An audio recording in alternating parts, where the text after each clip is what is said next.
Bienvenidos al módulo de dosificación punitiva de la clase de Derecho Procesal Penal de la Facultad de Jurisprudencia de la Universidad del Rosario. El día de hoy trataremos la dosificación punitiva. La dosificación punitiva es la delimitación concreta de la pena a la que es acreedora la persona penalmente responsable por la comisión de uno o varios delitos. En Colombia, las reglas de la dosificación punitiva se encuentran establecidas en el Código Penal Ley 599 de 2000 a partir del artículo 60. El primer aspecto importante en la dosificación punitiva o determinación de la sanción penal es tener una adecuada comprensión del concepto de pena. La pena es entendida como la privación y restricción de bienes jurídicos que es impuesta por un órgano jurisdiccional competente, a la que la persona ha sido realizada una conducta punible acorde a las pautas legales correspondientes. Al realizar un análisis un poco más detallado de la definición anterior, encontramos que hay varios elementos de la definición que deben ser necesariamente explicados. En primer lugar, la pena es entendida como la restricción de bienes jurídicos, lo que supone que el castigo implica coartar ciertos derechos personales e intereses básicos, tales como la libertad, el patrimonio, el honor e incluso la vida. El segundo elemento de la definición es que la pena debe ser impuesta por un órgano jurisdiccional competente, lo que supone que, al menos en el caso colombiano, la pena solo puede ser impuesta por un juez conforme el marco legal previamente establecido. Como tercer elemento de la definición, encontramos que la pena solo puede ser impuesta a la persona que ha realizado una conducta definida por el legislador como típica, antijurídica y culpable, atendiendo los criterios de dignidad humana, legalidad, seguridad jurídica y necesidad de pena. Otro aspecto para tener en consideración en la determinación de la sanción penal es que el ordenamiento jurídico colombiano ha consagrado tres clasificaciones de pena: las penas principales, las penas accesorias y las penas sustitutivas. En lo que refiere a las penas principales, el legislador colombiano ha dispuesto que estas sean las penas de prisión y la pena de multa. Como penas sustitutivas, el Código Penal ha consagrado la pena de prisión domiciliaria como sustitutiva de la pena de prisión y el arresto de fin de semana convertible en arresto ininterrumpido como sustitutivo de la pena de multa. Por otro lado, las penas accesorias son la inhabilidad para el ejercicio de derechos y funciones públicas, la pérdida del empleo o cargo público, la inhabilitación para el ejercicio de profesión, arte, oficio, industria o comercio, la inhabilitación para el ejercicio de la patria potestad, la tutela y la curaduría, la privación del derecho a conducir vehículos automotores y motocicletas, la privación del derecho a la tenencia y porte de armas, la privación del derecho a residir en determinados lugares o de acudir a ellos, la prohibición de consumir bebidas alcohólicas o sustancias estupefacientes o psicotrópicas, la expulsión del territorio nacional en aquellos casos donde el infractor es un ciudadano extranjero, la prohibición de aproximarse a la víctima y o integrantes de su grupo, y la prohibición de comunicarse con la víctima y o integrantes de su grupo familiar. Ahora bien, en lo que se refiere a la dosificación punitiva propiamente dicha, debemos empezar por establecer que la determinación de la pena debe surtir 5 etapas: la determinación del marco punitivo, la determinación del ámbito de movilidad para incrementar o disminuir el marco punitivo, la determinación de los cuartos de movilidad, la individualización de la pena y las rebajas sobre la pena dosificada. Pasaremos a revisar el primer nivel de la dosificación punitiva, que es el de la determinación del marco punitivo. En este nivel, se deberá revisar tanto el marco penal aplicable dispuesto para el delito en específico de la parte especial, así como también los dispositivos amplificadores de la parte general del código, que también pueden aumentar o disminuir este marco punitivo. En este orden de ideas, es necesario presentar todos los elementos que pueden llegar a aumentar o disminuir el marco punitivo al momento de dosificar la pena. En primer lugar, abordamos las circunstancias que agravan el marco punitivo. La primera de ellas hace referencia al concurso de delitos. No obstante, para realizar una adecuada explicación de la dosificación del concurso de delitos, debemos primero entender todos los niveles de la dosificación punitiva, por lo que este tema será explicado al final de la presentación. El siguiente elemento que aumenta el marco punitivo es el de las circunstancias específicas de agravación punitiva, que hace referencia a aquellos supuestos de hecho que, en consideración del legislador, son merecedores de generar un incremento de pena sobre la pena del delito inicial. Es muy importante que al momento de realizar la dosificación de una pena se tenga plena certeza de que la misma sea acorde a la última actualización legislativa, pues de lo contrario el ejercicio quedará mal hecho. Ahora bien, siguiendo con la explicación, tenemos como caso práctico que la descripción del tipo penal de hurto tiene un marco punitivo que va de los 32 a los 108 meses de prisión.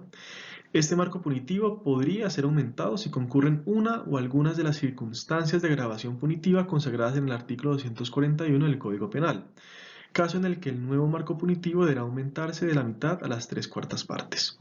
Antes de seguir, muchas personas podrán preguntarse cómo podemos establecer la forma en que se va a aumentar el marco punitivo si el artículo solo nos menciona que la pena se aumentará de la mitad a las 3/4 partes. Este tema lo veremos en el segundo nivel de la dosificación punitiva. Por lo pronto, solo es importante mencionar que las circunstancias especiales de agravación del tipo penal son un factor que incrementa nuestro marco punitivo.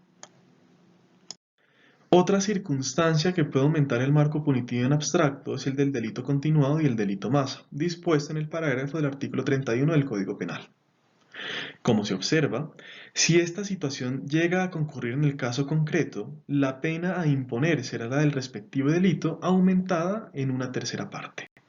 De nuevo, la forma como estos incrementos se materializan en el marco punitivo es algo que revisaremos en el segundo nivel de la dosificación.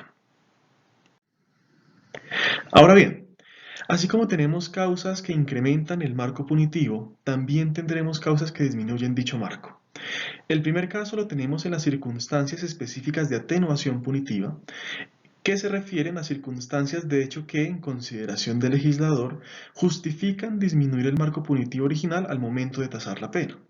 Este tipo de circunstancias se pueden ver en el artículo 242 del Código Penal, por ejemplo, que consagra los supuestos que permiten atenuar la pena del delito de hurto. La segunda causa que puede atenuar el marco punitivo es el que se refiere al artículo 27 de la tentativa. Para el efecto, vemos que el primer inciso consagra una disminución en dos proporciones para la tentativa ordinaria, sea acabada o inacabada, mientras que para la tentativa desistida o impropia se consagra otra atenuación distinta. De igual forma, como mencionamos más atrás, en estos momentos nos interesa explicar cada una de las causas que pueden aumentar o disminuir el marco punitivo. En el segundo nivel de la dosificación, revisaremos la forma como estas causas efectivamente aumentan o disminuyen dicho marco. La tercera causa refiere a la complicidad, consagrada en el artículo 30 en su inciso tercero. Para este caso, la persona que sea condenada por la comisión de un delito a título de cómplice será acreedor a la pena consagrada en el delito, que será disminuida de una sexta parte a la mitad. Otra situación, que es en estos momentos la cuarta, es la del interviniente especial que concurre en la realización del delito pero no tiene las calidades del sujeto activo calificado, tal y como lo dispone el artículo 30, inciso cuarto, caso en el que su pena se disminuirá en una cuarta parte. La quinta situación es la del exceso en las causales de justificación, por lo que las personas que concurren en la realización de una conducta típica y antijurídica, cuya valoración de acción y de resultado excede la situación de la justificante, será acreedora a una pena que en todo caso será rebajada de acuerdo a lo establecido en el artículo 32, numeral séptimo, inciso segundo. Igualmente, tenemos el error de prohibición vencible consagrado en el artículo 32, numeral 11, que es otra causa que también puede disminuir el marco punitivo, siendo en este caso la rebaja en la mitad de la pena. Las siguientes causas son las de la realización de la conducta por la influencia de situaciones de marginalidad, ignorancia y pobreza extrema del artículo 56 y las situaciones de ira e intenso dolor del artículo 57, en donde también se prevén disminuciones del marco punitivo si se llegan a presentar estos supuestos de hecho dentro del caso concreto. Una vez revisadas todas las circunstancias que pueden aumentar o disminuir el marco punitivo en abstracto, revisaremos las reglas para determinar la forma como se deben aumentar o disminuir los límites del marco punitivo. Para ello, debemos empezar por decir que en algunos casos el mismo supuesto que agrava o atenúa la pena nos puede indicar la forma como se incrementan o se disminuyen los límites de la misma. Esto puede ser el caso del artículo 104 del Código Penal, en donde se nos menciona que la pena agravada del homicidio será de 400 a 600 meses de prisión. O el caso del artículo 56 del Código Penal, en donde se nos menciona que si la persona comete el ilícito bajo la influencia de profundas situaciones de marginalidad, ignorancia o pobreza extrema, la pena no será mayor de la mitad del máximo ni menor de la sexta parte del mínimo. En ambos casos, observamos que es el mismo artículo el que nos indica la forma como el máximo y el mínimo de la pena deben aumentarse o disminuirse. Ahora bien, para aquellos casos en donde el artículo que nos menciona la circunstancia no indica cómo debe aumentar o disminuir la pena, debemos acudir a las reglas definidas en el artículo 60 del Código Penal. Allí se nos indican 5 reglas que nos permiten determinar la forma como se deben aumentar o disminuir el máximo y mínimo del marco punitivo. La primera regla del artículo 60 nos indica que si la pena se aumenta o disminuye en una proporción determinada, ésta se aplicará al máximo y al mínimo. Un ejemplo de ello se puede observar en el artículo 401 del Código Penal, que consagra una disminución de pena para los casos de peculado en sus diferentes modalidades. Pongamos un caso práctico. Supongamos que una persona cometió el delito de peculado por apropiación en favor de terceros. De acuerdo con el artículo 397 del Código Penal, la pena para este delito es de 96 a 270 meses. Si en esta persona concurren las circunstancias descritas en el artículo 401, su pena se rebajará en la mitad y esta mitad aplica para el máximo y el mínimo, quedando un nuevo marco punitivo de 48 a 135 meses de prisión. Lo anterior en la medida en que al máximo y al mínimo original del marco punitivo se les debió restar la mitad de sus respectivos valores. La segunda regla del artículo 60 nos menciona que si la pena se aumenta hasta en una proporción, ésta se aplicará al máximo de la infracción. Esta situación se puede reflejar a título de ejemplo en el artículo 415. Allí se observa que en los casos de prevaricato, si concurre algunas de las circunstancias descritas en el precitado artículo, la pena a imponer aumentará hasta en una tercera parte. Si hablamos del caso concreto del prevaricato por omisión, cuya pena es de 32 a 90 meses de prisión, la concurrencia de la circunstancia del artículo 415 puede generar que el nuevo marco punitivo sea de 32 a 120 meses de prisión. La tercera regla del artículo 60 nos indica que si la pena se disminuye hasta en una proporción, esta se aplicará al mínimo de la infracción. Un caso práctico se puede observar en el parágrafo del artículo 263 del Código Penal. Quien invada un terreno o edificación será acreedor, de acuerdo al artículo 263, a una pena de 32 a 90 meses de prisión. Pero si antes de emitir sentencia de primera instancia cesan los actos de invasión, la pena se disminuirá hasta en 2/3 partes, de tal forma que el nuevo marco punitivo sería de 10,6 a 90 meses de prisión. En este caso, observamos que en uno de los dos límites ha quedado un número decimal, por lo que una vez realicemos la individualización concreta de la pena, este decimal deberá ser traducido a días de prisión, aspecto que se verá más adelante. La cuarta regla del artículo 60 refiere que si la pena aumenta en dos proporciones, la menor se aplicará al mínimo y la mayor al máximo de la infracción. Un caso práctico lo podemos observar en el artículo 241 del Código Penal, que contiene las circunstancias de agravación punitiva del hurto simple y el hurto calificado. Así, quien cometiera un hurto en cuantía mayor a 10 y menor a 100 salarios mínimos legales mensuales vigentes, será acreedor a una pena de 32 a 108 meses de prisión. Pero si concurriera una o algunas de las circunstancias del artículo 241, la pena se aumentará de la mitad a las 3/4 partes, siendo que la mitad se aumentará al mínimo de 32 meses y las 3/4 partes se aumentarán al máximo de 108 meses, dejando un nuevo marco punitivo de 48 a 189 meses de prisión. La quinta y última regla del artículo 60 menciona que si la pena disminuye en dos proporciones, la mayor se aplicará al mínimo y la menor al máximo de la infracción.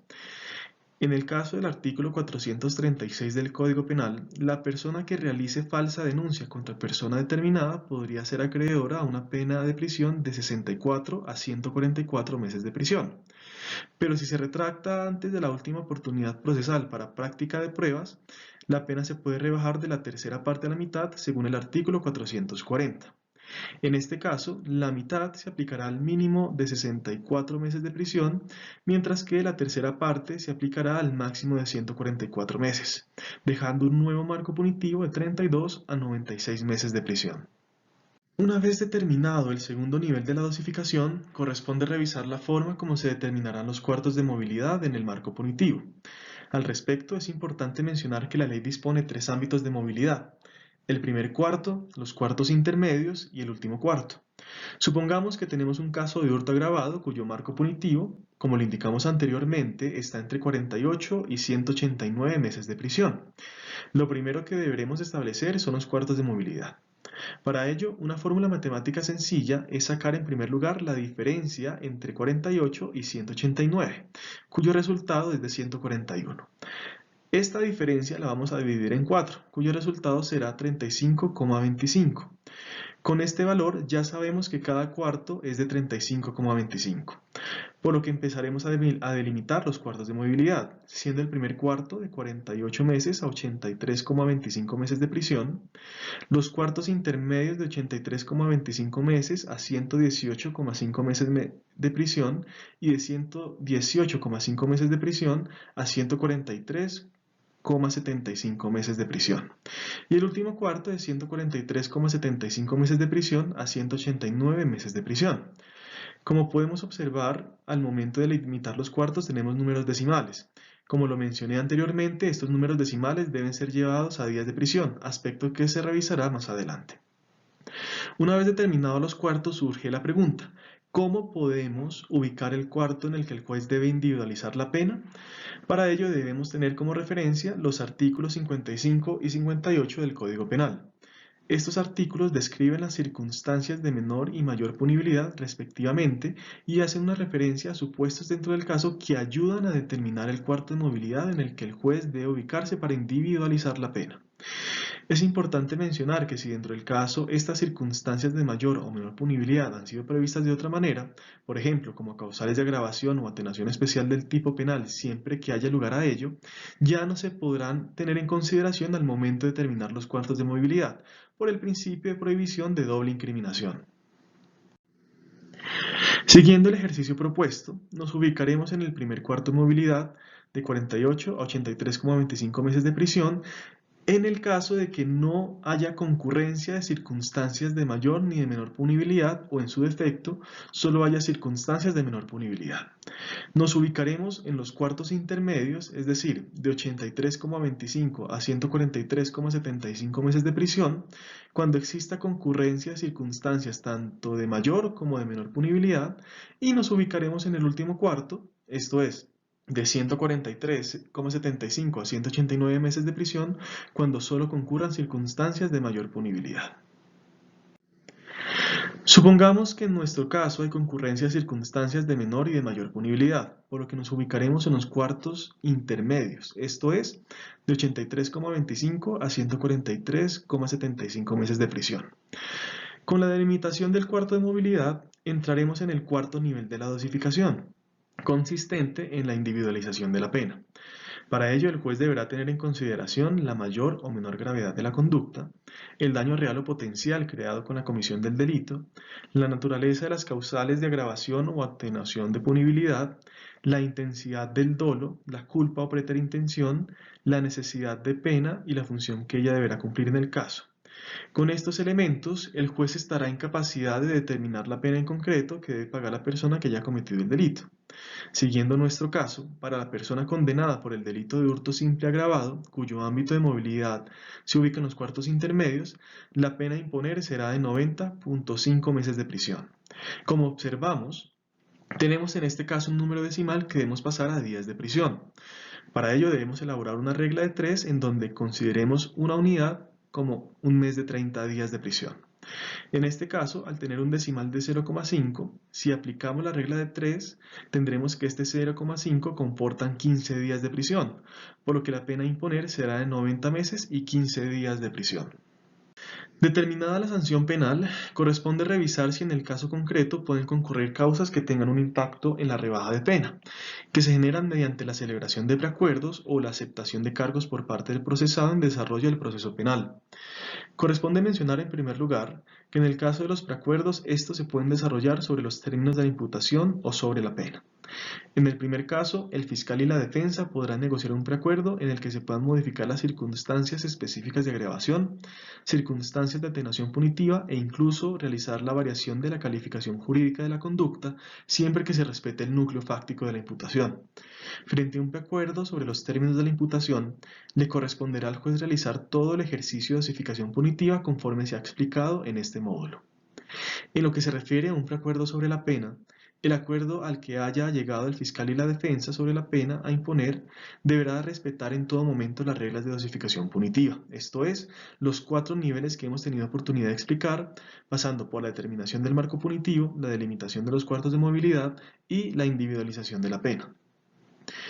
En lo que nosotros llamamos la atención es en la figura de la aceptación de cargos. En primer lugar, el artículo 351 de la Ley 906 de 2004 dispone que si el procesado acepta cargos en la audiencia de formulación de imputación, podrá tener una rebaja de hasta la mitad de la pena. Si la aceptación de cargos ocurre con posterioridad a la audiencia de formulación de imputación y hasta la audiencia preparatoria de juicio, la rebaja de pena se podrá realizar hasta en una tercera parte, como lo dicta el artículo 356 de la Ley 906 de 2004. Ahora, si la aceptación de cargos se realiza en la audiencia de juicio oral, el artículo 367 del Código de Procedimiento Penal dispone que la rebaja de pena será de hasta una sexta parte. Cabe resaltar que en los casos de flagrancia, dispuestos en el artículo 301 de la Ley 906 de 2004, la persona que acepte cargos solo podrá ser acreedora a un cuarto del beneficio de rebaja según el momento procesal en el que se ubique, de tal forma que si se allana a cargos en la formulación de la imputación, esta persona podrá tener acceso a una rebaja de pena de hasta una octava parte. Si la aceptación de cargos se realiza en la audiencia preparatoria, la persona podrá tener una rebaja de pena de hasta una 12ª parte. Y si la aceptación de cargos se da en la audiencia de juicio oral, la rebaja de pena será de hasta una 24ª parte. Una vez se finaliza el quinto nivel de la dosificación punitiva, será deber del defensor analizar si en el caso concreto se puede acceder al beneficio de prisión domiciliaria, cuyos requisitos se encuentran en el artículo 38 del Código Penal, o a los subrogados condicionales de ejecución de la pena, como es la suspensión de ejecución de la pena del artículo 63, la libertad condicional del artículo 64 del Código Penal y los mecanismos de vigilancia electrónica.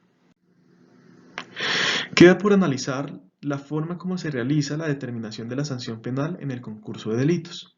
Al respecto, refiere el artículo 31 que el que con una sola acción u omisión o con varias acciones u omisiones infrinja varias disposiciones de la ley penal o varias veces la misma disposición, quedará sometido a la que establezca la pena más grave según su naturaleza, aumentada hasta en otro tanto, sin que fuere superior a la suma aritmética de las que correspondan a las respectivas conductas punibles debidamente dosificadas cada una de ellas.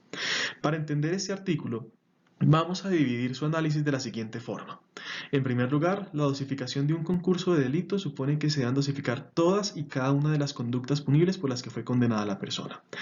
Ello se desprende de la última parte de la definición del artículo 31, cuando refiere, entre comillas, las respectivas conductas punibles debidamente dosificadas cada una de ellas.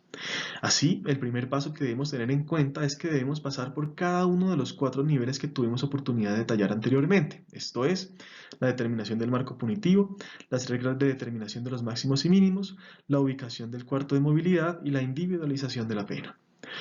Una vez dosificadas cada una de las conductas punibles que forman el concurso, se deberá partir de aquella que sea la pena más grave, pues ello se desprende de la definición cuando el artículo hace referencia a que quedará sometido a la que establezca la pena más grave según su naturaleza.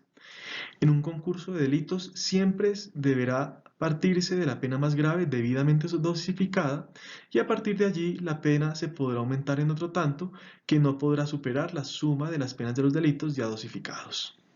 Llevemos la explicación a un caso práctico. Un hombre abusa sexualmente de su hija mayor de 14 años. Comete el delito de acceso carnal violento, consagrado en el artículo 205 del Código Penal, y con una pena de prisión de 144 a 240 meses de prisión, en concurso ideal con el delito de incesto, consagrado en el artículo 237, que tiene una pena de 16 a 72 meses.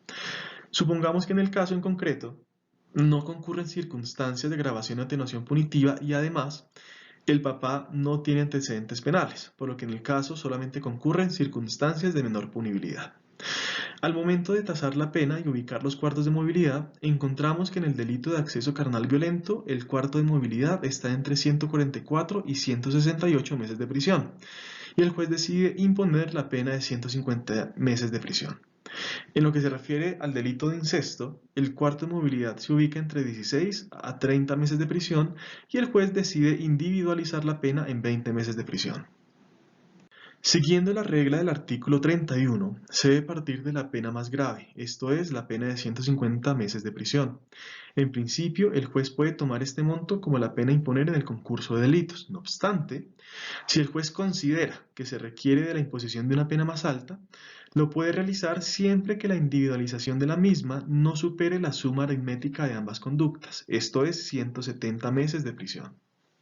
Finalmente, en lo que se refiere a la determinación de la pena de multa, el artículo 39, numeral tercero, determina que la cuantía de la multa será fijada en forma motivada por el juez, teniendo en cuenta el daño causado con la infracción, la intensidad de la culpabilidad, el valor del objeto del delito o del beneficio reportado por el mismo, la situación económica del condenado, deducida de su patrimonio, ingresos, obligaciones y cargas familiares y de las demás circunstancias que indiquen su posibilidad de pagar.